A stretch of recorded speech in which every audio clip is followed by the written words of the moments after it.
Voilà, bien-aimés, je vous salue dans le nom précieux de notre Seigneur Jésus-Christ. Amen.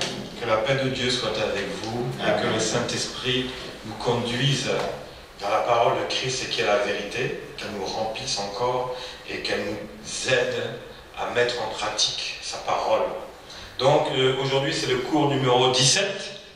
Donc toujours l'étape principale de ta vie chrétienne. Et c'est quoi l'étape principale de la vie chrétienne? C'est la vie de prière. Alors c'est la partie numéro 4. On avait vu donc mardi dernier les formes de prière, les 3 premières formes de prière. Qui se souvient? La louange, l'adoration et la prière en langue. Ça on se souvient bien aussi de la prière en langue parce que là parmi vous, ceux qui ne priaient pas en langue, vraiment le Saint-Esprit vous a visité et maintenant vous priez en langue. Donc que le Seigneur soit loué. Donc que le Seigneur encore aussi nous parle ce soir afin que nous puissions aussi mettre en pratique ces autres formes de prière. Parce que il y a beaucoup de formes de prière, mais je ne voulais pas toutes vous les donner en même temps, parce que vous voyez qu'on n'avance pas à pas pour les décortiquer, afin de les comprendre et de vraiment les mettre en pratique. Même si vous les connaissez, il faut savoir ce que tu fais exactement, ce que ça va apporter réellement dans ta vie. Donc il faut qu'on rentre vraiment dans la profondeur, même si vous connaissez. Aujourd'hui, on va parler de 3 autres formes de prière. En tout, il y en a à peu près 11. J'aurais pu vous les donner en un seul cours, mais le Saint-Esprit m'a dit, il faut tout décortiquer pour que vous puissiez bien manger et mettre en pratique à chaque fois. Parce que avec toutes ces formes de prière, c'est-à-dire que vous ne pouvez pas dire, je ne sais plus comment prier ou quoi dire dans mes prières. Vous allez écrire sur une feuille, vous allez accrocher ça dans votre cuisine, forme de prière numéro 1, ainsi de suite. Et quand je suis en train de prier dans ma cuisine ou ailleurs, en ce qui me concerne, c'est dans ma cuisine que je prie, je m'enferme le soir, personne ne vient me déranger, et je suis là, je suis l'ordre des prières, et je prends tout le temps qu'il faut. Il n'y a que le sommeil qui peut venir me déranger. Et encore, j'ai demandé au Saint-Esprit, Seigneur, donne-moi la force, enlève-moi cette fatigue à minuit. Eh bien, bien aimé, il a fait. Même jusqu'à 1h du matin, maintenant, je suis là, debout pendant 2 heures, en train de prier, alors qu'avant... la Bible dit que le corps, c'est la 3e partie de notre être. Et le corps, il faut qu'il soit soumis à notre esprit. Eh bien, à force d'insister, demander l'aide du Saint-Esprit, tu peux soumettre ton corps au temps de prière. Et c'est ce que j'ai fait. Un jour, c'était... mais 2e jour, le corps commençait à prendre l'habitude. Moi, je commence par exemple à 23h jusqu'à 1h du matin dans la prière, tous les soirs. Là, on va finir à quelle heure? Peut-être 22h. Je vais rentrer, il sera à 22h45 à la maison. Un quart d'heure pour manger un truc rapidement sur le pouce. Et puis je m'enferme pendant 2 heures dans la prière, dans la cuisine. Mais le corps va dire, oh là là, un peu fatigué. Oui, Saint-Esprit, traite-moi afin que la fatigue s'en aille. C'est ça la prière. Demande l'aide du Saint-Esprit. N'oubliez pas Philippiens 4,13 qui dit, je peux tout par celui qui me fortifie. Et il me fortifie. Donc j'ai dit, Saint-Esprit, que cette fatigue-là s'en aille, parce que c'est pour toi, je suis en train de prier devant toi. Parce que c'est 2 heures de prière en langue pure, où il n'y a pas de prière en intelligence dedans. Donc à un moment, quand ça fatigue un peu, je dis, non Seigneur, agis. Le 1er jour, 2e jour, 3e jour, 1h du matin, maintenant je suis en forme. Pas de problème, mais quand je vais me coucher, le Seigneur m'endort en 2 minutes, je dors. Alors que jusqu'à 1h du matin, j'étais en forme, mais voici que quand je me couche, je m'endors en paix. Car le Seigneur, il est ma sécurité. Là, dans mon sommeil, dans cette nuit-là. Donc, bien aimé, si tu vois que la prière, ton corps a du mal un peu à réagir, dis à Saint-Esprit, enlève-moi cette fatigue. Corps, maintenant, tu vas obéir. Saint-Esprit, maintenant, remplis mon corps. Et tu verras que ça va marcher. S'il y en a qui sont capables de prier 3 heures, on est fait de la même chair. Peut-être lui-même, il est à temps plein pour le Seigneur. Mais nous, on n'est pas à temps plein. Et c'est là encore, ce que l'on donne au Seigneur, c'est que même si on a un travail, on a une vie de famille, des enfants, un foyer, un travail, etc. Mais je vais passer le même temps dans la présence du Seigneur à prier. Et ça, bien aimé, là ça va au-delà encore. Parce que celui qui se consacre qu'à Dieu, trouver 2 heures ou 3 heures dans une journée où il ne travaille pas pour avoir, il n'a pas de métier, où il est libre, c'est bien. Mais ce que tu fais, bien-aimé, c'est encore mieux. C'est encore mieux. Parce que franchement, après une journée de travail, tu vas t'occuper de tes enfants, de ta maison, ton foyer, ta femme, ton mari, et tu vas trouver 2 à 3 heures où tu vas vraiment te rester à prier dans la présence du Seigneur, bien-aimé, chapeau. C'est ça la victoire. C'est ça que j'appelle la vie chrétienne victorieuse. Et cette année 2014, nous allons expérimenter cette vie chrétienne victorieuse. Et elle a commencé. Elle a commencé. Alors, aujourd'hui, donc, c'est toujours les formes de prière. Alors, la prière numéro 4, je vais vous parler de la prière d'action de grâce. On n'est pas encore dans le demander. L'action de grâce, c'est quoi? C'est un moment personnel toujours où on réalise les bienfaits que Dieu a fait dans notre vie ou dans notre journée. Si c'est le soir que tu pries, tu lui rends grâce pour tout ce qu'il a fait. C'est ta manière de le remercier. On doit aussi commencer par ça. On le loue, on l'adore, tu vas prier en langue, mais à un moment, tu vas lui rendre grâce. Donc, tu le remercies de tout ton cœur. Merci Seigneur, parce que cette journée s'est bien passée, parce que tu as permis ceci, tu as fait cela dans ma vie. Vraiment au travail, il y avait des choses qui étaient bloquées, ça s'est débloqué sans que j'ai eu à faire quoi que ce soit. J'ai vu vraiment que tu étais avec moi, tes anges me guidaient. C'est ça, rendre grâce, c'est rendre grâce au royaume des cieux, c'est-à-dire à Dieu le Père, Dieu le Fils, Dieu le Saint-Esprit et aux anges aussi. Vous voyez? Parce que quand tu pries, bien aimé, tu déclenches la puissance d'en haut qui va se manifester vraiment de différentes manières. Et donc ça, c'est une affaire personnelle. Mais aussi, rendre grâce, c'est aussi accompagner, ça peut être accompagné que tu fasses une offrande à Dieu. Tu rends grâce aussi par tes paroles, mais tu peux faire une offrande financière aussi à Dieu. C'est ça aussi, lui rendre grâce.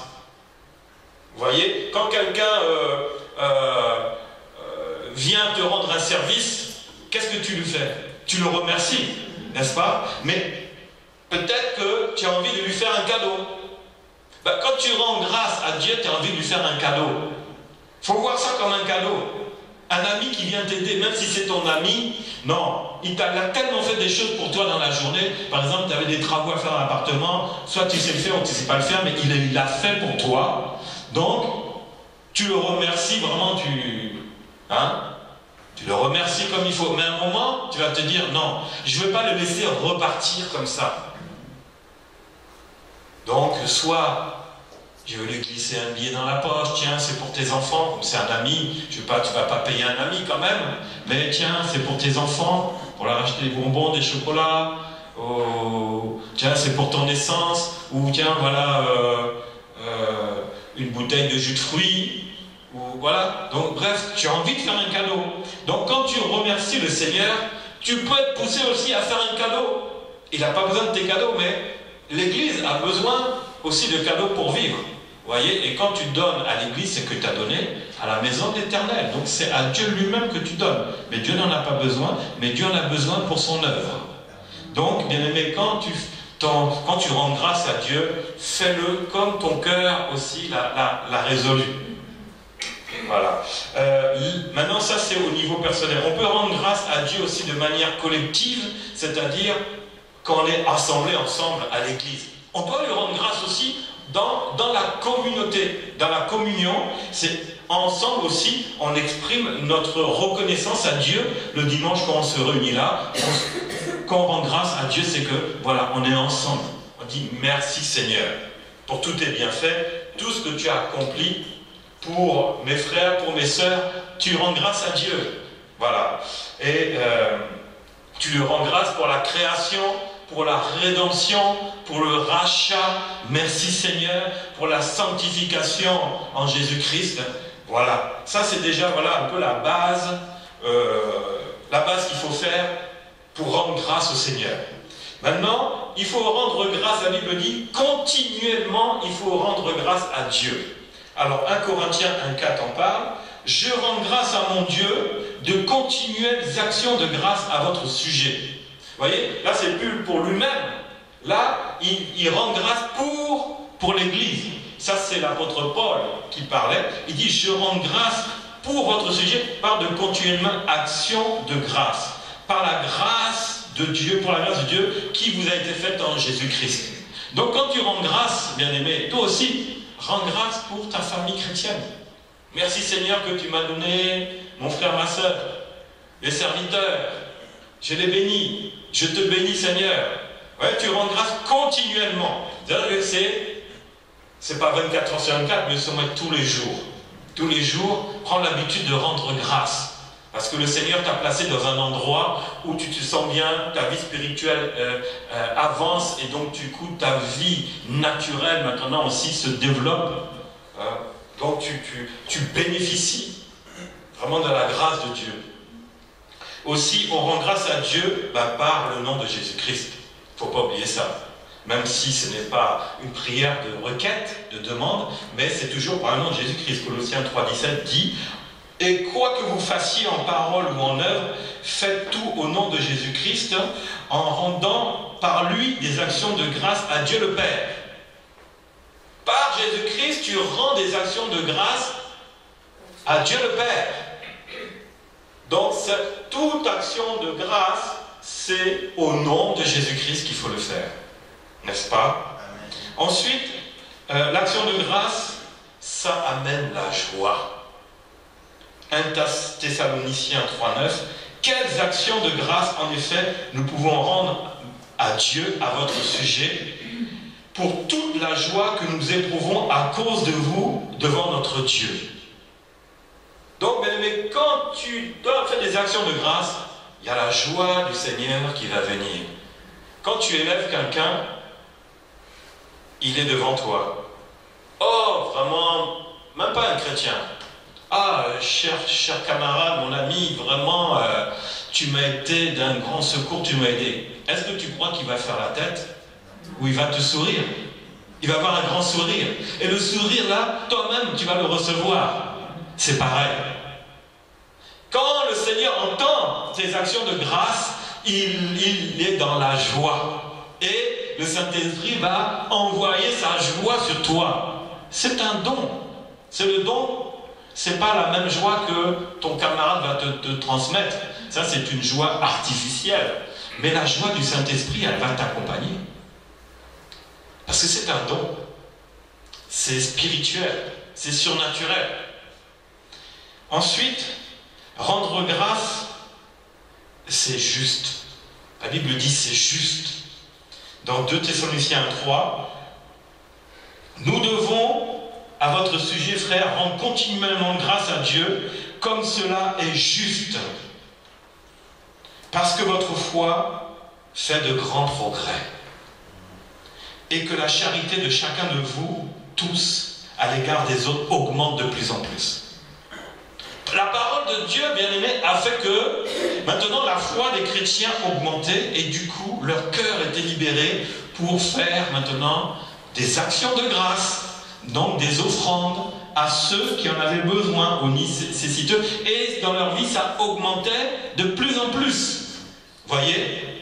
Et donc la Bible dit que nous rendons grâce pour cela parce que c'est juste. Quand tu rends grâce à Dieu, c'est juste. C'est juste. Tu ne fais pas en disant, est-ce que je rends grâce pour mon frère, ma soeur? Est-ce que... Non. Dis-toi que quand tu rends grâce, c'est juste. Parce que ton frère est en train de grandir spirituellement dans la foi et aussi maintenant dans les œuvres. Parce que là, il est question de la foi et des œuvres. Et cela est juste. Ensuite, la création entière rend des actions de grâce. Il n'y a pas que nous. La création, c'est la création du royaume des cieux. Dans Apocalypse 4,9, il est dit « Quand les êtres vivants rendent gloire et honneur et action de grâce à celui qui est assis sur le trône, à celui qui vit au siècle des siècles. » Dieu n'a pas attendu que nous lui rendions des actions de grâce. Ça se fait déjà dans les cieux. Les anges rendent des actions de grâce. Et la parole de Dieu nous est rappelée par l'apôtre Jean qui dit « Les cieux rendent grâce à Jésus-Christ qui vit pour les siècles des siècles. Donc vous aussi, à plus forte raison, qui êtes aussi des créatures de Dieu, mais sur terre, vous devez aussi rendre grâce au Seigneur Jésus-Christ. Ne doute pas là-dessus. Rendre grâce, c'est juste, c'est bon. Et les cieux le font. À plus forte raison, tu fais partie du royaume des cieux. Donc ta mission, c'est faire ce que les anges font. Rendre grâce au Seigneur Jésus-Christ. Ensuite, c'est pourquoi on rend grâce? C'est pour glorifier Dieu.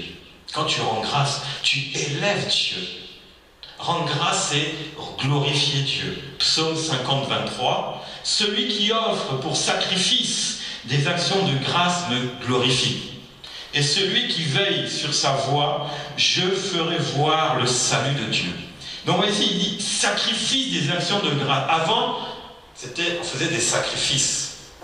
Donc c'était dans la prière, mais aussi par des sacrifices.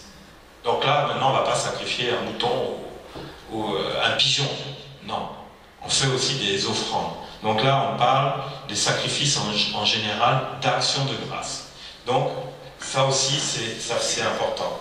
C'est ce qu'on voit beaucoup dans l'Ancien Testament. Les actions de grâce ont commencé dans l'Ancien Testament, où c'était vraiment la volonté de Dieu de faire des actions de grâce. Ça commençait là. Ça s'accompagnait par des chants de louange et comme une reconnaissance envers Dieu. L'action de grâce, c'est la reconnaissance envers Dieu. Donc quand, bien aimé, tu rends grâce au Seigneur, sache que ce que tu fais, c'est juste, c'est bon, et que tu lui rends grâce, tu lui donnes, tu reconnais ses bienfaits. Vous voyez? Donc, dans l'Ancien Testament, on peut voir Néhémie 12, 46, car autrefois, du temps de David et d'Asaph, il y avait des chefs, des chants et des chants de louange et des actions de grâce en l'honneur de Dieu. L'action de grâce, bien aimé, faisait partie de leur cérémonie religieuse pour adorer Dieu. Ça faisait partie. Ça doit faire partie aussi de ta vie de prière. Ça n'a pas changé. Ésaïe 53,3 dit « Ainsi l'Éternel a pitié de Sion, il a pitié de toutes ses ruines. Il rendra son désert semblable à un Éden et sa terre aride à un jardin d'Éternel. La joie et l'allégresse se trouveront au milieu d'elle, les actions de grâce et les chants des cantiques. » Voilà, ça c'est toujours la même chose. Ça doit faire partie de ton culte personnel. Tu te souviens du culte personnel? Peut-être tu le pratiques maintenant. Alléluia. Gloire à Dieu. Maintenant tu te lèves, mais avec une méthode pour t'approcher de l'Éternel. C'est le culte personnel. Voilà. Ensuite donc, on va passer maintenant à la prière qu'on connaît tous. Seigneur, donnez, donnez, donnez. Comme Enrico Macias, donnez, donnez. Ça, c'est la prière que même les enfants peuvent faire à Dieu. Seigneur, donne-moi un petit frère. Donne-moi une voiture. Père Noël. Ah non, c'est pas Dieu, désolé. Donc, la cinquième prière, c'est la prière de requête, où on demande toutes sortes de choses. Mais on va en parler quand même, parce que dedans, le Seigneur va nous donner des pistes. Parce que demandez et on vous donnera, vous recevrez. Alors, pourquoi? Parce que Dieu est un Dieu qui nous écoute. Et nous savons cela, parce que lorsque nous avons fait des prières de demande, de requête, nous avons eu des résultats. Parce qu'il agit lorsque nous lui demandons quelque chose. Il nous écoute et il agit. Et ça, on sait très bien que c'est par ce canal-là que nous sommes bénis. On reçoit des bénédictions par ce canal-là. Et la prière précise, justement, la prière de demande a un résultat vraiment très fort. Très fort. C'est pourquoi la Bible nous conduit sans cesse à prier, à demander. Sans cesse. N'hésite pas. Oh, moi, quelqu'un me dit, moi-même je disais, Seigneur, je ne veux pas te demander. Parce que tu sais ce que j'ai besoin. Et quand j'étais catho, je dis, non Seigneur, moi je ne veux pas te demander parce que c'est comme si je venais par intérêt. Je veux juste te dire merci. Et on m'a dit, non, non, non, non, il faut demander. Et c'est vrai que quand je ne demandais pas, je ne recevais pas. Et quand j'ai commencé à demander, je recevais. Je recevais. Donc ça m'encourageait. Quand tu demandes à Dieu, Dieu va agir et tu vas voir maintenant que c'est Dieu qui pourvoit ton besoin et ça va t'encourager encore quand tu auras un autre besoin de lui présenter ce besoin-là. Vous voyez? Il faut être précis dans ta requête, très précis dans ta prière, parce que Dieu n'est pas un Dieu de hasard. Si le Seigneur te dit, qu'est-ce que tu veux? Oh, moi je veux que le monde soit sauvé. Il dit, c'est pas une prière. Sois précis. C'est qui le monde? Sois précis dans ta prière. Fais une prière précise. Le monde soit sauvé. Mais oui. Mais on commence par quoi? Tu veux quoi? Toi? Ta famille? Tu veux quoi? Sois précis dans ta... Le monde, c'est pas précis. Ça vient après. Seigneur, donne-moi les nations. Là, ok, c'est précis. Mais d'abord, il y a des prières qui vont venir bien avant, qui seront très précises. Tu ne peux pas demander des choses vagues. Non, ta prière doit être très précise. Tu veux quelque chose, demande la couleur, demande le modèle, demande la forme, la taille, la date, tout ce que tu veux, demande-les de manière précise. Parce que Dieu est un Dieu créateur. Hein? Quand il a créé les animaux, il les a créés de manière précise. Tout a été créé précisément. Vraiment de manière chirurgicale. Vraiment, ça nous dépasse. Même les intellectuels cherchent à creuser ça, mais ils n'arrivent pas à trouver. C'est trop précis. On ne peut pas comprendre. Mais Dieu est précis. Il faut que ta prière soit précise. Et quand tu demandes, mets ta confiance en l'Éternel. Quand tu pries, mets ta confiance. Mets ta foi, mais mets confiance en l'Éternel. Et Luc 11, alors ça on le connaît, mais je vais le lire, 9. Et moi je vous dis, demandez et l'on vous donnera. Cherchez, vous trouverez, frappez et on vous ouvrira. Donc ça c'est demander. Car quiconque demande, il reçoit. Quiconque demande. Celui qui cherche, il trouve et on ouvre à celui qui frappe. Quel est parmi vous le Père?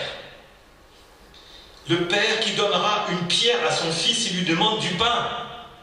Ou s'il demande un poisson, lui donnera-t-il un serpent au lieu du poisson? Ou s'il demande un œuf, lui donnera-t-il un scorpion? Si donc, méchants comme vous l'êtes, vous savez donner de bonnes choses à vos enfants, à combien plus forte raison le Père Céleste donnera-t-il le Saint-Esprit à ceux qui le lui demandent? Parce que là, nous, un enfant ne peut pas demander à son père, donne-moi le Saint-Esprit. Ça, c'est pas. Dieu va bien au-delà de ce que nous, on peut donner à notre enfant. Il donne la vie éternelle. Vous voyez? Donc, quand tu demandes, n'hésite pas, Seigneur, je te demande le Saint-Esprit. Oui, je l'ai. Oui, mais je veux que le Saint-Esprit manifeste-toi dans ma vie encore. C'est une prière de requête, ça. Bien au-delà des choses matérielles ou alimentaires. Il faut demander. Demandez même. Demande la présence de Dieu dans ta vie. Demande la puissance de Dieu dans ta vie. Elle va t'aider. Alors, je vais vous donner un exemple. J'ai ma mère spirituelle qui me disait Michel, quand tu pries, sois très précis. Si tu veux une voiture, demande la marque, le modèle, la couleur. Si tu veux les options dedans, demande au Seigneur. Demande, sois précis. Si tu veux faire quelque chose, sois précis. Un jour, voici que ma femme était enceinte et on avait un studio. C'était bien pour 2 personnes, mais avec le bébé, là, ça allait coincer. Donc, on a mis en prière, Seigneur, on a besoin d'un 3 pièces. On passe du studio aux 3 pièces. On a mis en prière. Et on a dit, Seigneur, maintenant, mais agis. Mais moi, ma prière était précise. J'ai dit, Seigneur, je te demande un 3 pièces. Je te dis au 15 août. Ça, c'était 2005. On était en 2005, février, on apprend qu'il y a la grossesse. Donc maintenant, on commence à se préparer parce qu'il reste quelques mois. Et juillet, on était en vacances. Donc Seigneur, je dis, Seigneur, tu vois, tout juillet, je suis en vacances. Je veux profiter de mes vacances. Mais quand je rentre aux vacances, début août, je veux que, Seigneur, au 15 août, tu me trouves l'appartement. C'était pas une prière précise. J'ai demandé la nature de l'appartement et la date à laquelle je voulais recevoir l'appartement. Et qu'est-ce qui s'est passé? Février passe. Ben rien. Mars, avril, mai passe. Rien. Et là, je commence à m'inquiéter. Et le Seigneur me reprend, dit, mais tu as demandé quoi? Août, non? On est qu'en mars, avril, mai. Où est le problème? Tu m'as demandé août. Et puis juin, un mois avant les vacances, je reçois le courrier, un organisme qui m'écrit le 1% patronal auquel je n'avais pas droit. Je n'avais pas le droit au 1% patronal, je l'ai obtenu. Parce que quelqu'un m'a dit, je connais une amie, pour toi, je vais m'arranger. Je dis, waouh, dis donc, je suis d'une petite entreprise, mais ce monsieur-là a une relation là-bas, et donc il me fait avoir ça. Donc envoie-moi ton dossier, comme les HLM, là, ils ont dit oui, mais il faut attendre 5 ans, et le bébé ne peut pas attendre 5 ans dans le ventre, donc Seigneur, nous on a fait notre part, hein, on a vu que vraiment le système français ne pouvait rien pour nous, mais toi Seigneur, je sais que tu vas susciter quelqu'un qui va nous obtenir ce que l'État ne peut pas nous donner. Et toi tu vas le faire Seigneur, j'ai fait ma part, je sais que par la foi, toi tu as vu que l'État français ne peut rien pour nous avant 5 ans, mais toi je sais que toi tu vas ouvrir une porte et créer la situation. Et donc je reçois le courrier, j'ouvre le courrier, et il dit, oh, vous êtes convoqué pour venir visiter un 2 pièces. Déception. Je dis, mais Seigneur, je t'ai demandé un 3 pièces. Pourquoi c'est un 2 pièces? Bon, merci Seigneur quand même que ta volonté soit faite. Et en bas, il y avait la dernière ligne pour visiter l'appartement, contacter le gardien, téléphone. Mais en dessous, il y avait une autre ligne avec un autre numéro de téléphone. Au lieu d'appeler le gardien, j'appelle celle qui était chargée de mon dossier. J'ai dit, bonjour madame la gardienne. Elle dit, non, vous vous trompez, je suis la gestionnaire. Ah, bah, merci beaucoup pour le courrier. Je suis dans la joie, mais je suis un peu triste. Pourquoi? Ah, moi, franchement, je cherchais un 3 pièces. Elle dit, mais attendez, on vient me déposer sur mon bureau un appartement qui a été refait à neuf, et pour un de nos collègues du 1%, et on l'a oublié. Il était refait à neuf, il est là. Si vous voulez, je vous envoie par fax, parce que c'est urgent, maintenant on va le mettre à la location. Donc, elle m'a renvoyé le dossier par fax, j'ai pris là, j'ai appelé vraiment le bon numéro du gardien, ok, hop, je suis parti le voir, oh là là, bel immeuble, tout, on rentre, ça sentait la peinture partout, refait à neuf, 65 mètres carrés, magnifique. Il nous ouvre les rideaux, les volets partout. On arrive au salon, il ouvre les volets. Qu'est-ce qu'on voit? Oh là, une terrasse. Jamais. Je vais toujours aimer avoir une terrasse. En été, faire les barbecues, les enfants jouent, recevoir les amis. Et là, parce que je vois une terrasse qui faisait, je sais pas moi, presque 20 mètres carrés. On pouvait manger à 10 mètres de barbecue. J'ai dit, mais ça, Seigneur, je t'ai demandé un 3 pièces et toi, tu me rajoutes la terrasse. Mais quand tu demandes à Dieu, Dieu te donne au-delà de ce que tu penses. Je ne pouvais pas penser à la terrasse, mais il y a des années avant, je pensais terrasse. Mais là, c'était tellement chaud pour moi avec l'arrivée du bébé, la terrasse était sortie de ma tête. Mais Dieu savait ce que j'avais aussi, ce que j'aimais. Il connaît ce que tu aimes. Et donc là, j'ouvre, beau, magnifique terrasse. Moi, j'étais à l'entresol, au-dessus, il n'y avait pas de terrasse. On était les seuls à avoir la terrasse. Donc j'ai dit, ok, je prends. On dit, non, non, prenez pas. Et maintenant, vous allez remplir le gardien a commencé à aller contre ma foi. J'ai dit, si, c'est pour moi. Non, non, c'est pas pour vous. D'autres vont venir visiter. J'ai dit, c'est pas grave. Ici, j'ai dit, Seigneur, là où la plante de mes pieds a foulé, je le prends en possession. Je sais que tu m'as donné, tu m'as pas envoyé là-bas pour rien. J'ai pas le temps, je sais que ça, c'est pour moi. Et puis je remonte le soir, le lendemain, je rappelle le gardien, je voudrais revenir. Je dis, pourquoi? Vous allez me dire, non, non, je veux prendre les mesures pour acheter mes meubles. Je dis, mais c'est pas encore pour vous. Je dis, moi, je viens prendre les mesures. Je suis venu avec mon maître, il me regardait, mais celui-là, là, il s'avance un peu vite. Je dis, c'est pas grave. J'ai pris les mesures, je suis allé au magasin, j'ai acheté les meubles. Salon de 9 places. Donc, c'est-à-dire que si je n'avais pas 9 places, là, ça ne pouvait pas rentrer dans le studio. Et je vais voir mon pasteur, j'avais payé, le magasin était à côté de chez lui, et puis il me dit alors, sors le papier, ah tu as signé ton contrat? J'ai dit non, même pas, j'ai pas signé de contrat, il faut que j'envoie un dossier qui va être mis à l'étude. Mais je sais que mon Dieu a déjà agi, du coup j'ai déjà acheté les meubles, et voici j'ai payé 2000 € de meubles. Il me regarde comme ça, vous savez ce qu'il me dit? Il me dit, ta foi a réveillé ma foi. Amen. Parce que ça, il faut être fou. Mais celui qui marche dans la foi, il est fou. Il est fou. Parce qu'il ne marche pas selon la logique de l'homme, logique de la loi. il marche selon la foi. Et Jésus a dit le verset capital, fondamental pour toi, bien-aimé, ayez foi en Dieu. Ayez foi en Dieu. Mets ta foi en action, même dans la prière quand tu demandes. Mais non, ça c'est... On va rentrer dans cette prière de la foi après. Mais bien-aimé, juin est passé, je pars en juillet, je reviens fin juillet, j'ouvre ma boîte aux lettres. L'appartement vous a été attribué, venez le signer et on vous donne les clés le 15 août. Et j'avais demandé au Seigneur 15 août.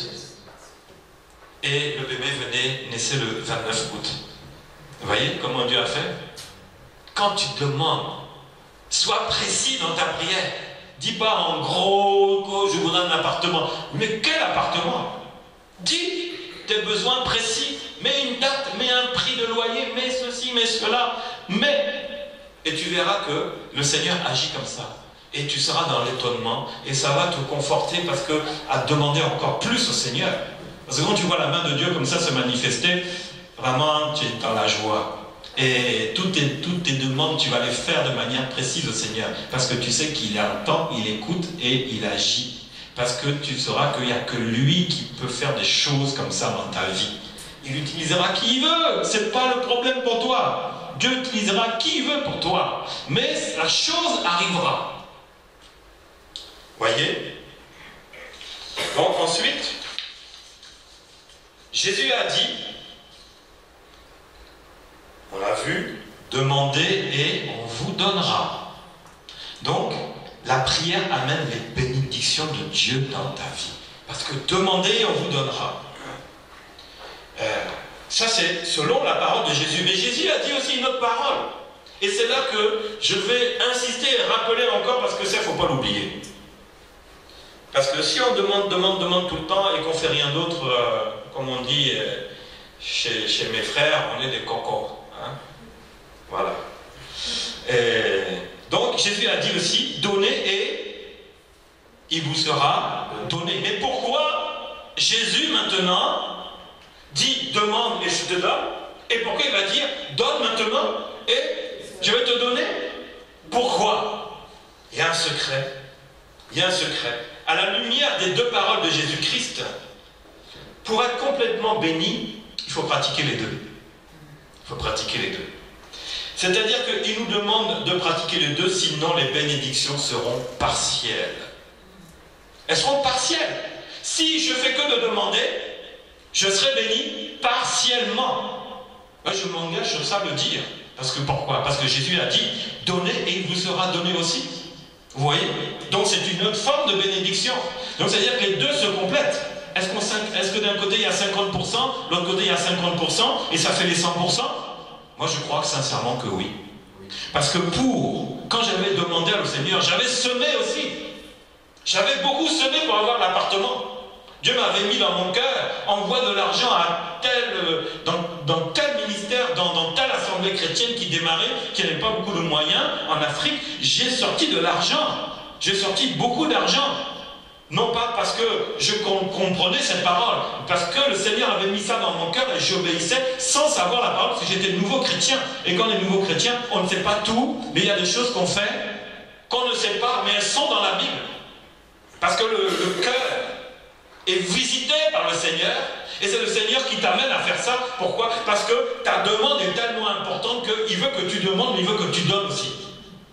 Et c'est ça qui va maintenant donner les 100% de ta bénédiction. C'est pour ça qu'il y a des prières qui arrivent pas ou qu'à moitié, parce qu'il manque quelque chose. Vous voyez?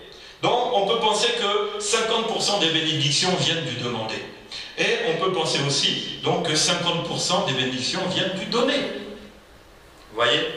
C'est fondamental. Je reviendrai toujours là-dessus parce qu'il ne faut pas oublier ça. Les deux marchent ensemble parce que c'est Jésus lui-même qui l'a dit. Maintenant, Satan veut nous tromper en disant, est-ce qu'on a réellement besoin de donner? Mais oui, Satan, il sait très bien qu'en donnant, lui, il connaît la parole plus que toi, bien-aimé.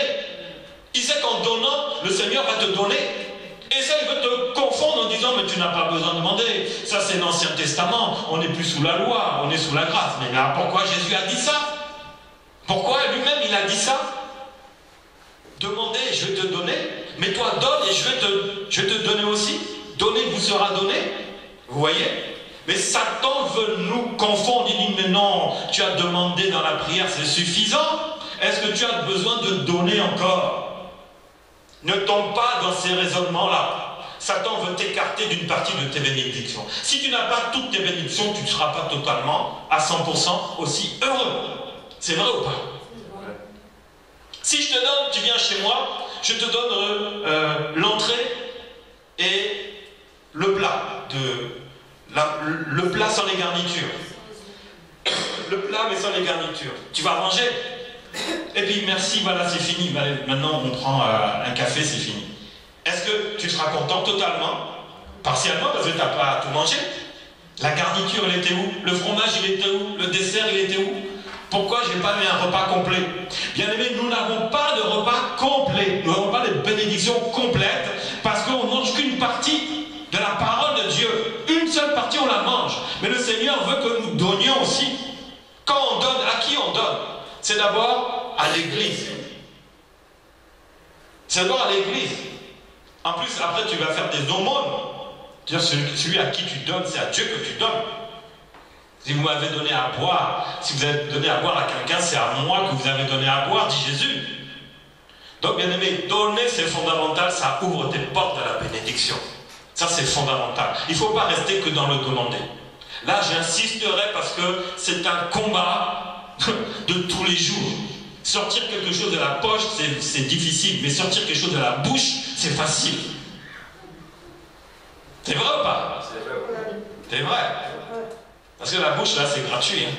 Mais la poche, là, pour faire entrer la chose dans la poche, c'est difficile. Pour la faire ressortir, là, là, Satan a dit, mais non, mets pas ta main dans ta poche. C'est pas la peine. C'est comme ça qu'on a les poches trouées. Si tu mettais ta main dans ta poche, tes poches ne seraient pas percées. Satan te perce les poches. Il est le voleur. Au lieu de remettre vraiment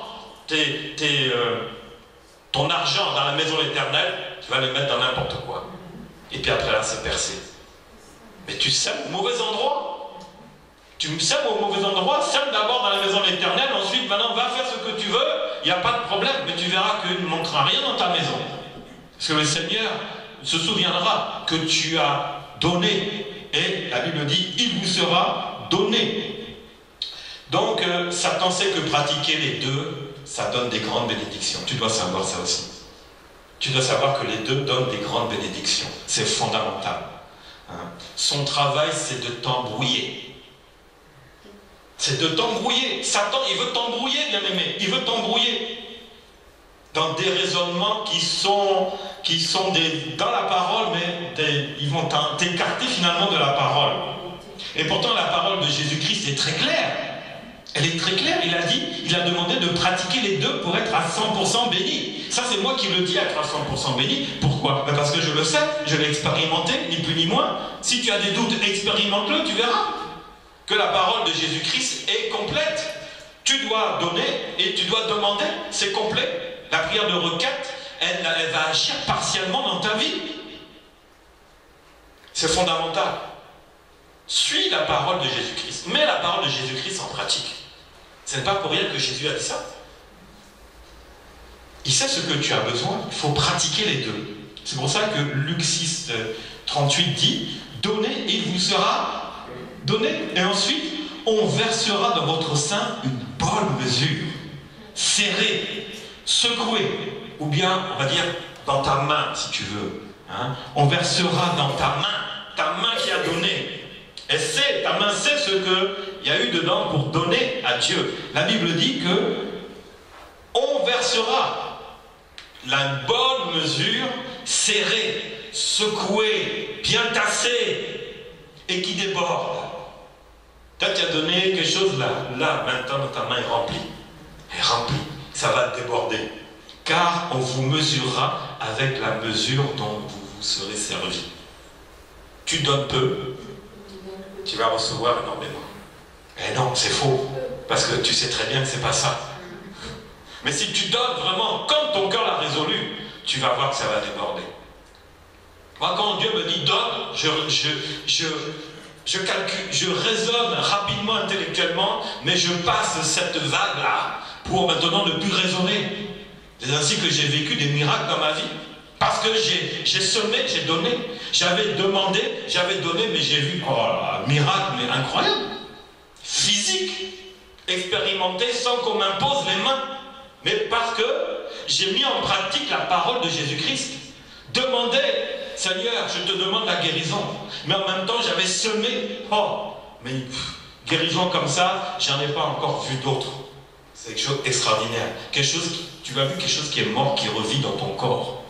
Moi, je le porte. Je le porte en moi. Donc c'est important. Dieu nous demande d'exposer nos requêtes devant lui. C'est-à-dire ce qui nous préoccupe dans notre vie.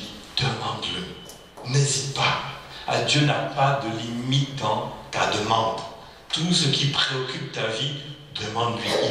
Il est là pour ça. Tes demandes à toi, les demandes des proches, de ta famille, fais des demandes.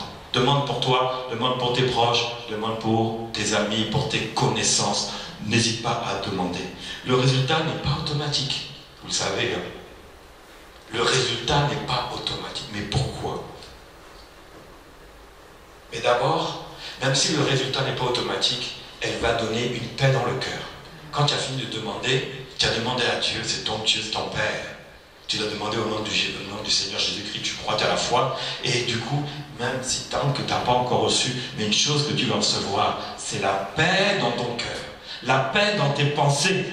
Tu vas devenir tranquille parce que tu as déposé ton fardeau devant le Seigneur Jésus-Christ. Philippiens 4, 6, 7 dit, la prière donne d'abord la paix. Ta prière de demande, ça va donner d'abord la paix. Ce que tu n'as pas demandé, tu vas d'abord l'avoir. Ça, c'est la base. Ne vous inquiétez de rien, mais en toute chose, faites connaître vos besoins à Dieu. Par des prières et des supplications, avec des actions de grâce. Ce qu'on a vu, voyez, ça va ensemble. Et la paix de Dieu qui surpasse toute intelligence, gardera vos cœurs et vos pensées en Jésus-Christ. Voyez, dès que tu commences à demander, quand tu as fini, tu vas te sentir bien parce que tu as demandé à celui qui peut pourvoir à tes besoins. Donc du coup, la pression, le stress là, c'est plus pour toi. Parce que dans ta prière de demande, tu t'es adressé à Dieu au nom de Jésus-Christ. La paix va venir dans ton cœur. Tu dis non, je sais que le Seigneur va agir. Maintenant, s'il n'agit pas, maintenant on va se poser la question, pourquoi il n'agit pas? Je veux savoir. Pourquoi? Qu'est-ce qui bloque dans ma relation avec lui? Parce que ça arrive. Je veux te dire la vérité, c'est que tu peux faire des prières qui ne sont pas exaucées. Pourquoi? Et pourquoi? Tu peux me dire pourquoi? Pourquoi les prières ne sont pas exaucées? Il y a un problème. Mal demandé, oui. C'est souvent ça. Mal demandé. Alors pourquoi? Parce que Dieu nous amène à demander selon sa volonté. Voilà d'abord. Alors, selon la volonté, pour être exaucé. 1 Jean 5, 14, je vais lire. Nous avons près de lui cette assurance que si nous demandons quelque chose, selon sa volonté, il nous écoute. Et nous savons que, si nous savons qu'il nous écoute, nous savons que nous possédons la chose que nous lui avons demandée, quelle qu'elle soit. La volonté de Dieu. Oui, mais c'est quoi la volonté de Dieu? Alors c'est quoi? Si on doit maintenant prier selon sa volonté, mais comment faire? Comment connaître la volonté de Dieu? C'est bien, Seigneur, je vais prier selon ta volonté. C'est quoi ta volonté? Qui peut me dire comment recevoir la volonté de Dieu dans la prière pour qu'on oriente nos prières pour qu'elles soient exaucées, quelles qu'elles soient? Se conformer à la parole. Ça va plus loin que ça. Par le Saint-Esprit. Voilà, c'est un peu la piste. C'est-à-dire que c'est une relation qui nous amène à discerner la volonté. Donc le Saint-Esprit, la parole, tout ça c'est une affaire de relation avec le Seigneur. La Bible dit dans Jean 15, 7, si vous demeurez en moi, voilà. Tu veux connaître la volonté de Dieu pour toi? Jésus a dit, demeure en moi. La relation. Si vous demeurez en moi et que mes paroles demeurent en vous, demandez ce que vous voulez. Là, donc, tu avais dit les paroles. Les paroles, c'est ça. Si vous demeurez, comme tu as dit, le Saint-Esprit, c'est ça. Et demandez ce que vous voudrez et cela vous sera accordé. Vous voyez un peu? C'est-à-dire que rentre dans la présence du Saint-Esprit, pratique la parole, et le Seigneur va te montrer exactement ce qui est bon pour toi. À ce moment-là, prie le Seigneur et ça te sera accordé, quel que soit ce que tu as demandé. Et Jésus en a fait la promesse. Il a dit, dans Jean 14 encore, « Et tout ce que vous demanderez en mon nom, je le ferai, afin que le Père soit glorifié dans le Fils. Si vous demandez quelque chose en mon nom, je le ferai. » Tout ça par la volonté de Jésus-Christ. Dans sa volonté, tu obtiens tout ce que tu veux. Alors des demandeurs en ligne, je vais faire une série de 50 demandes, peut-être dedans il y a 2 ou 3 qui vont marcher. Bon.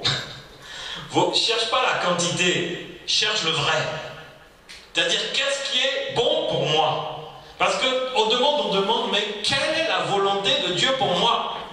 Tu dois chercher ça, et une fois que le Seigneur te l'a révélé, eh ben, tu le mets en prière.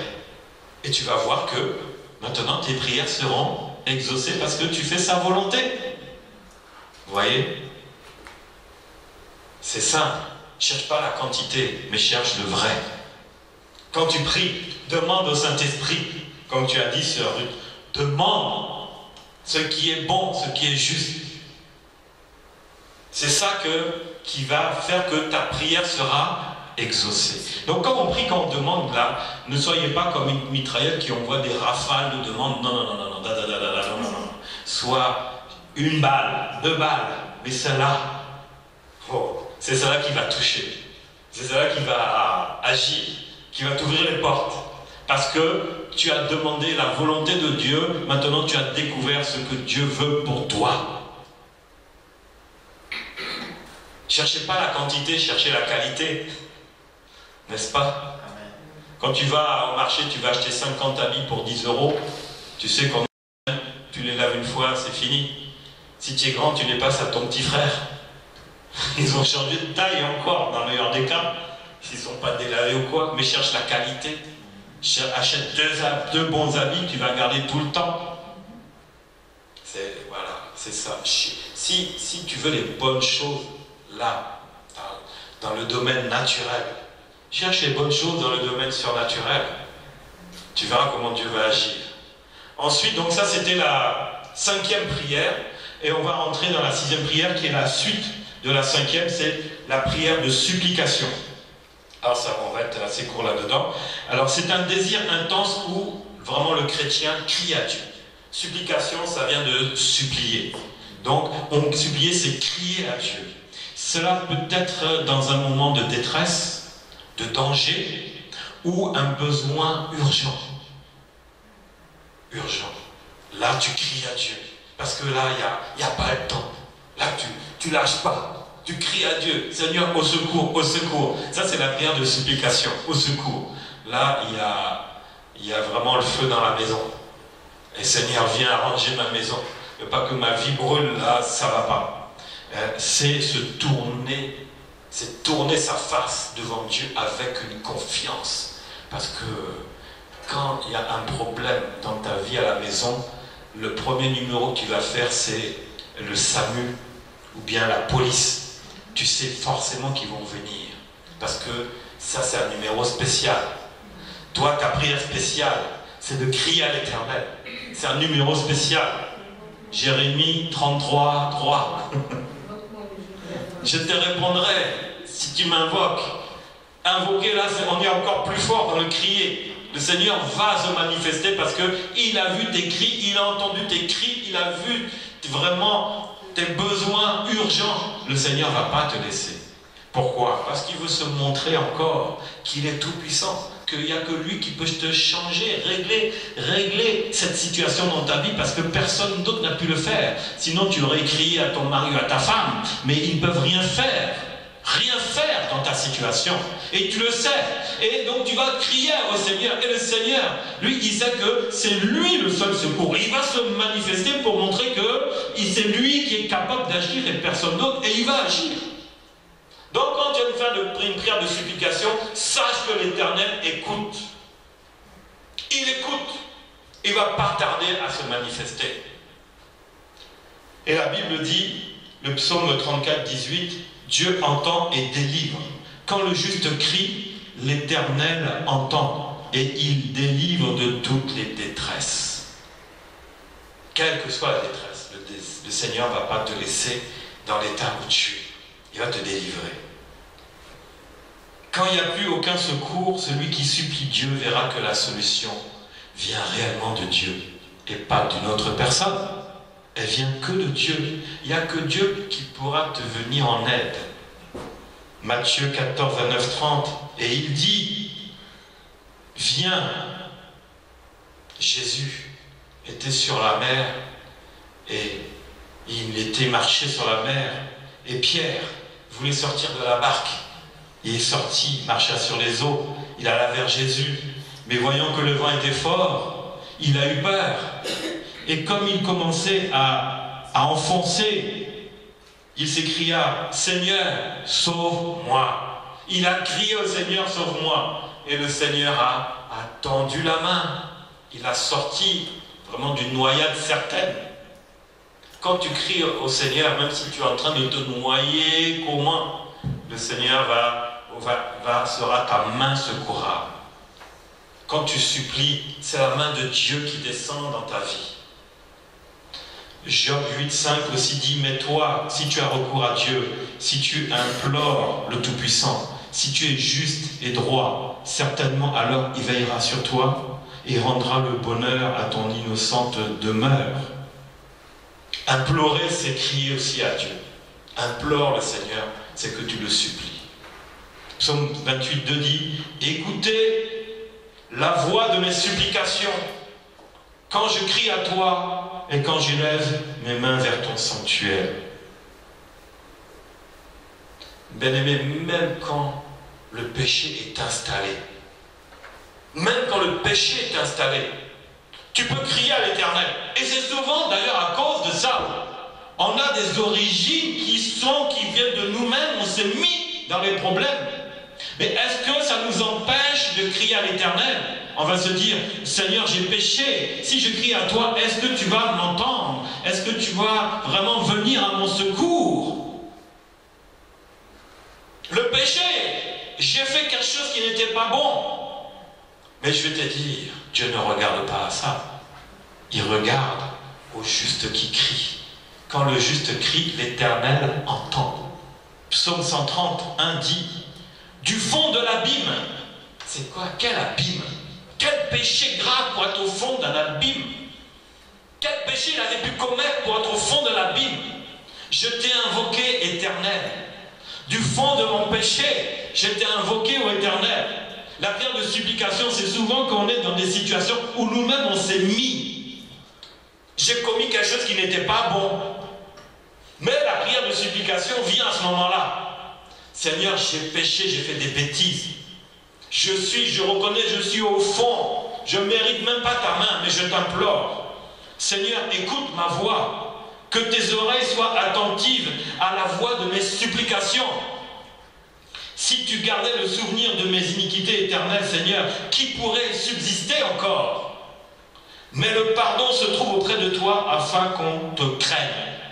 Tu vois, bien-aimé, même si tu as commis quelque chose qui est mauvais, tu peux faire une prière de supplication. Là où tu es, dans la situation où tu es, vraiment invoque le Seigneur. C'est lui qui changera. Ça, c'est une prière qui est importante, la prière de supplication. Parce que quand on est dans les dangers, les problèmes souvent, bon, les dangers peuvent venir, les problèmes peuvent venir, mais nous-mêmes aussi déjà, souvent, des fois, on est à l'origine aussi de nos propres problèmes. Qu'est-ce que je suis parti faire là-bas? Dans quoi je me suis mis? Voici les conséquences maintenant. Je vais payer les conséquences. Non! Ô Éternel, je te prie, je te supplie. Je me suis mis dans ce trou-là. Qui va me relever? Il n'y a que toi qui peux me relever. Il n'y a que toi qui peux me pardonner. Voilà, bien-aimés. Vous voyez, les prières, elles ont toutes une direction précise, quelle que soit la situation que tu vis. Quelle que soit la situation.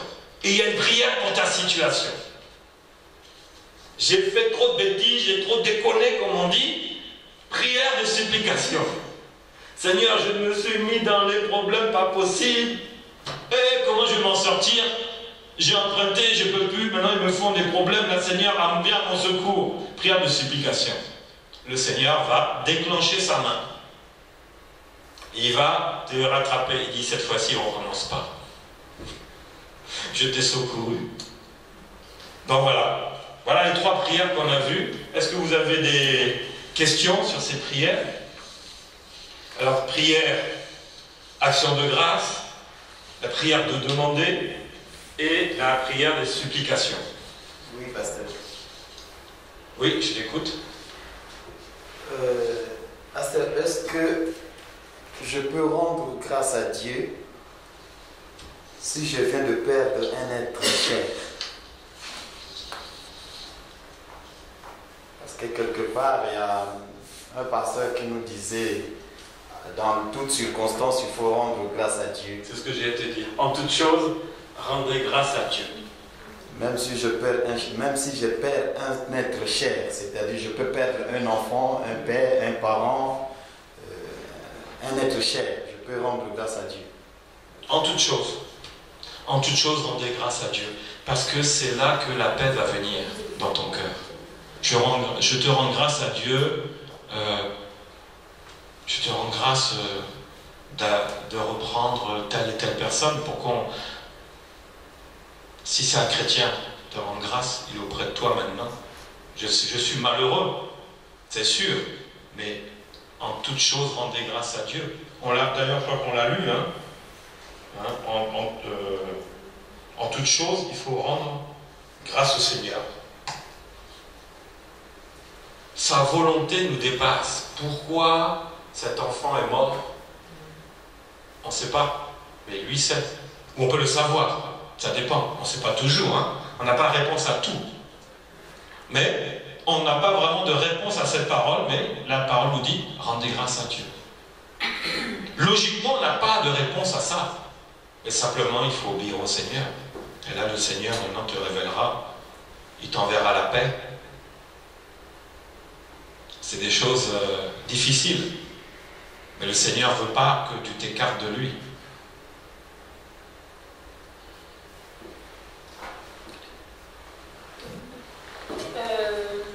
Quelle est la différence entre la prière de louange et la prière de... D'adoration? Non, d'action de grâce. Les prières de louange, c'est souvent des chants, des cantiques. Tu vois, où on élève le nom du Seigneur, rendre grâce et le remercier. La prière de louange, c'est une prière d'élévation. Je te loue de tout mon cœur, tu vois, là tu élèves. Après je te rends grâce, merci Seigneur.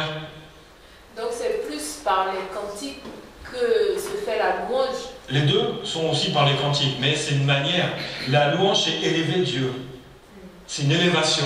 Seigneur, je t'élève, tu es bon, tu es merveilleux, te chante. C'est la joie. L'action de grâce, c'est vraiment remercier le Seigneur. Merci Seigneur pour tout ce que tu as fait. Tu peux le chanter, tu peux le prier aussi. C'est la louange, tu élèves le Seigneur, et l'action de grâce, tu le remercies. Voilà la différence. Donc si je comprends bien, ça veut dire que toutes nos prières commencent déjà par la prière d'action de grâce d'abord. Par élever le Seigneur. Par élever la louange d'abord. Père qui est aux cieux, tu élèves le nom du Seigneur. Que ton nom est merveilleux, ton nom est saint, ton nom est sanctifié. Tu vois, c'est la prière d'élévation. Le Notre Père est très clair là-dessus. Jésus a donné le processus. Il est là. La louange pour élever le Seigneur, pour sortir un peu de la vie naturelle, pour rentrer dans la vie de Dieu, c'est par la louange. C'est la joie. Je me mets en rapport avec le Seigneur et ensuite après je commence à le remercier. Je l'adore. J'adore. Et après, tu vas voir que dans la prière, maintenant, tu vas dire « Ah, merci Seigneur ». Une fois que tu l'as adoré, que tu es dans sa présence, tu commences à lui dire « Merci, merci ». Comment tu peux dire merci à quelqu'un que tu n'as pas vu? Ah, frère Philippe, merci beaucoup, hein? Est-ce qu'il est là? Non. Il entend? Non. Mais si tu es en train de chanter les louanges du frère Philippe, « Ah, frère Philippe, il a entendu, il vient maintenant ». Quand tu loues, c'est-à-dire que le Seigneur entend, il vient. Maintenant, tu peux lui parler, le remercier. Donc la louange, c'est tu invites le Seigneur, tu t'invites à sa table. C'est ça la louange. Après, quand tu as bien mangé, ah, merci Seigneur, c'était bon. Ça, c'est l'action de grâce. Ensuite, Pasteur, comment peut-on demander à Dieu et auquel moment? Demander à tout moment. La Bible dit continuellement. Continuellement. Je rends à mon Dieu de continuer l'action de grâce. Donc c'est continuellement. Donc quand demander à Dieu, dès que tu as un besoin. Dès que tu as un besoin. Et puis après, comment? Comment? Auquel moment que tu peux demander à Dieu? À tout moment. Prie en tout lieu, en tout temps. Donc tu peux demander à tout moment, même si tu n'as plus rien, mais demande pour ton frère. Donc là, on rentre dans un autre domaine qui sera l'intercession. Mais c'est aussi demander pour les autres, tu vois. Donc ça répond, on va rentrer dans le cours suivant qui sera la prière d'intercession. Si tu n'as plus rien à demander pour toi, demande au Saint-Esprit. Lui, il va t'envoyer vraiment de ces requêtes-là. Tu ne vas pas chômer. Moi, je me souviens, je me levais à 6h30 pour prier une demi-heure. Et puis, au bout d'un quart d'heure, j'avais prié pour tout le monde, la famille, les amis. Et j'ai dit, mais ça, pendant une semaine, c'était des prières répétitives. J'ai dit, Saint-Esprit, je n'ai pas d'autre. Il n'y a rien d'autre à prier. Et puis, paf, il y a un prénom qui me vient. Et je commence à prier pour lui. Tu vois? Il faut demander l'aide du Saint-Esprit pour prier. C'est lui qui va maintenant te permettre de continuer dans la prière. Et la Bible dit que je cherche des intercesseurs. C'est là où il veut nous amener. Pasteur, pour les prières de supplication, mon premier fils, quand il avait atteint 6 ans, juste le jour du 25 décembre 1986, le petit jouait avec les amis dehors de la parcelle et il est tombé. Il a fait une crise d'épilepsie, mais il n'était pas malade. Et ses amis qui viennent me voir dans la parcelle pour me dire, Papa Joseph, il y a Baudry qui est tombé, il est en train de faire le mouvement. Je sors, je vois l'enfant, je prends l'enfant, je l'amène à l'hôpital. Mais il n'y avait pas de solution. Pendant 27 ans, l'enfant là a souffert de l'épilepsie pendant 27 ans. Et à chaque fois quand je priais pour son sujet, je pleurais. Est-ce que le signe de pleurer, c'est un péché? Ah, pas du tout. Ah non. Ah non. Non, c'est pas un péché. Non. Parce que je me souviens... Là, tu t'es dit pourquoi, si je pleurais, c'est peut-être ça qui a empêché que le Seigneur agisse. Tu cherchais une raison pourquoi il n'a pas agi. Parce que je disais toujours au Seigneur dans la prière, c'est vrai, Dieu Tout-Puissant, j'avais péché quand j'avais cet enfant parce que je n'ai pas fait le mariage avec sa mère. Sa mère avait 16 ans, moi j'avais 22 ans. Peut-être si c'est ça qui est l'auteur de la maladie de mon fils. Seigneur, pardonne-moi. Et on me dit que tu as un Seigneur, tu as un Dieu. Les gens commençaient à rencontrer de n'importe quoi dans le quartier parce que j'étais déjà dans le Seigneur et le Seigneur n'agissait pas. Et à chaque fois, je pleurais pour ce sujet-là. Dieu seul sait. Et c'est le pasteur, parfois le pasteur qui était avec moi au pays, qui me disait que Dieu n'a pas besoin de tes larmes, Joseph. À chaque fois que tu viens pleurer pour ton enfant, Dieu n'a pas besoin de tes larmes, ça ne sert pas de pleurer. Voilà pourquoi je dis, est-ce que c'est un péché? Non, ce n'est pas un péché. Regarde l'histoire de David, qui avait eu un enfant avec la femme d'un des militaires qui l'avait fait assassiner à la guerre. Et cet enfant était illégitime pour Dieu. Mais regarde ce que Dieu a fait de l'enfant. Il en est mort. Des fois, il y a des choses qu'on fait. Après, il y a des conséquences. Le tien n'est pas mort, heureusement, mais regarde ce qui s'est passé avec David. Tu vois? Et pourtant, quand on a dit que son enfant est malade, le roi David est parti, s'est enfermé, il a jeûné, il a prié, supplié. Mais non, l'enfant est mort. Et quand il a su que l'enfant est mort, on lui a dit, il a mis ses beaux habits, il a dit, il est avec toi, Seigneur, mais lui ne peut pas venir à moi. Moi, je ferai tout pour aller à lui. Tu vois? C'est ça. Donc, il y a des situations... Merci, pasteur. Parce que demander, il y a aussi des prières, tu peux supplier à Dieu, tu pleures et puis si c'est pas sa volonté, donc ça ne peut pas aussi se réaliser. C'est le même cas, c'est parce qu'il s'est passé quelque chose qui empêchera. Et puis on en paiera les conséquences. C'est ce qui s'est passé avec le roi David et son fils. Vous voyez, et les choses n'ont pas changé. Donc il y a des situations là. Mais tu as vu, comme tu m'as dit maintenant, ton fils est guéri de l'épilepsie. Donc tu vois, les pleurs finissent un jour. Maintenant c'est la joie. Ton fils a été guéri, le Seigneur l'a guéri. Voilà, gloire à Dieu. Le Seigneur est bon, il entend, il voit les pleurs. Après le temps, ça amène à nous aussi à s'examiner, tu vois. Et Dieu est bon, Dieu guérit. Hein. Le roi David n'a pas eu la chance avec son fils, parce qu'il y avait la mort derrière. Il en a payé le prix, mais toi, ce n'était pas le cas. L'action que tu as, ta vie, peut-être n'a pas permis la mort de cet enfant. Ce qui s'est passé, on ne sait pas. On ne sait pas. Dieu seul le sait réellement. Réellement. C'est ça qu'il a délivré. Il a guéri. Que Dieu soit loué. Amen. Il est bon, notre Seigneur Jésus. Il guérit. Une autre question?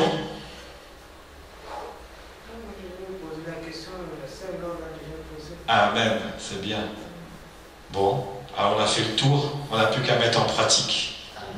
Alléluia. Amen. Comme mardi dernier, on a mis en pratique. Là, on va encore mettre en pratique. Parce que le Seigneur va agir à travers ça. Que le Seigneur soit loué. Alléluia. Amen. Donc je vous dis à mardi prochain.